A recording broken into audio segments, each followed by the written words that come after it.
আসসালামু আলাইকুম, কিরম আছেন সবাই? আশা করি সবাই ভালো আছেন। তো আমি ময়মনসিংহের মেয়ে ব্লগ থেকে চলে এসেছি ফারজানা। তো এই তো সকালে চলে গেছিলাম মাংস আনতে, ফ্রিজে কোনো মাংসই ছিল না, মাস শুরু হয়ে গেছে। তো এই জন্য মাংস লুই এলাম, প্রায় 3.5 কেজির মতো মাংস লুই এসেছি। তো এই তো মাংসগুলো এখন ভালো করে কাটবো না, পোটলা করে প্রয়োজন মতো পুরো পোটলা করে ফ্রিজে রেখে দেবো। তো এই তো মাংসগুলা ফ্রিজে রেখে দিতেছি। এখানে 3.5 কেজি মাংস আছিল। তো 3.5 কেজি মাংস 3টা পোটলা করছে আর কি, 1 কেজি করে। তো দেখা যায় সপ্তাহে একদিনই মাংস খাওয়া পড়ে, শুক্রবার দিন। তো একটু বাড়ায় একসময় মাংস রান্না করে, আমার ছেলেও খুব পছন্দ করে, আমার জামাইও খুব পছন্দ করে। তো এই তো মাংস ফ্রিজে রেখে দিচ্ছি। আর এই ফাঁকে তো কলিজা নিয়ে আসছিলাম, গরুর কলিজা আর কি, তা দেখাই নাই। তাই না, মা তো গরু মাংস খাইতে পারে না। তো গরুর কলিজা সবগুলো পোটলার মধ্যে 2-3 টুকরা করে রাখছি যাতে খাইতে পারে। আর এই তো মাংসগুলো ভালো করে ধুয়ে নিব, ধুইয়া মাংসটা বসাই দিব। মশলা ওইদিকে কষানো হয়ে গেছে প্রায়। এই তো মশলা একটু ভিজায় রাখছিলাম, আর মশলাটা দিয়ে দিলাম পেঁয়াজ কষানোর মধ্যে। পেঁয়াজটা ভালো করে, পেঁয়াজ রসুন ভালো করে, গরম মশলা ভালো করে ভাজি নিছি আগে। আর মশলাগুলো দিয়ে ভালো করে কষায় মাংসটা দিয়ে দিলাম আর কি। তো এবারে দেখা যায় বেশ কিছুদিন পরে ভিডিও দিছি, কারণ ছেলের বার্ষিক পরীক্ষা চলতেছে, সময় সুযোগ হয় না। ভিডিও করা ছিল মোবাইলে, কিন্তু এডিট করে ভিডিও দিতে ছাড়মু, এই অলসতাই কাটতেছে না। এর মধ্যে আবার শীত। তো আবহাওয়াটা তো ভালোই লাগে, শীত আমার কাছে খুবই ভালো লাগে। কষ্ট হইলেও শীত ভালো লাগে, গরম সহ্য করতে পারি না।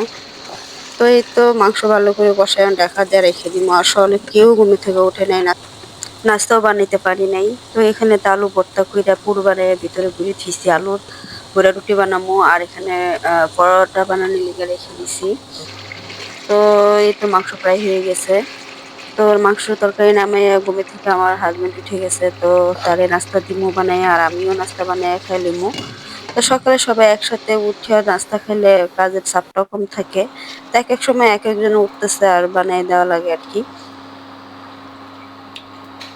তো এই তো পরোটাটা বানাইছি, পরোটাটা খাইতে খুব ভালো লাগছে। জিরার ফাঁকি দিলে আলু ভর্তার মধ্যে আর খাইতে খুব ভালো লাগে। অনেকে ধনেপাতা দিয়ে খায়, এতে আরো টেস্ট বেশি হয়। তো এই তো নাস্তা করে নিমু। তো আমার জামাই আলু বড়া রুটি পছন্দ করে না। তো তারে পরোটা বানাই দিমু, আর ডিম ভাজি দিমু। আর রাতে তরকারি আছে, সাথে খাই ফেলবে।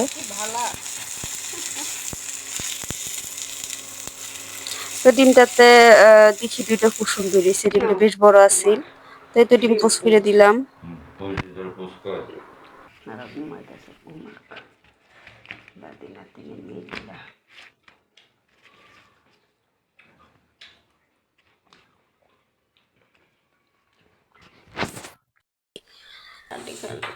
তো আমি আর আমার হাজবেন্ড এখন নাস্তা করে লইয়াম। আর এই তো পরে আমার মা ঘুমের থেকে উঠছে, ওর ছেলে উঠছে, তো হ্যাঁ নাস্তায় দিয়ে দিছি।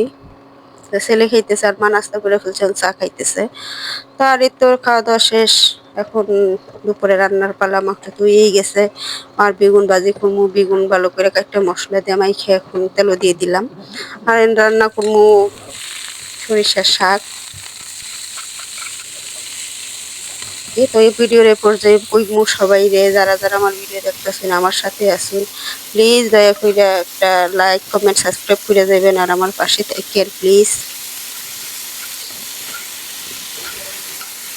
তো এই তো রান্না বান্না মোটামুটি গুছানো হয়ে গেছে, ভাতও রান্না হয় নাই, চালটা দিয়ে রেখে দিচ্ছি। শাকটা হইলে ভাত বসাই দিব।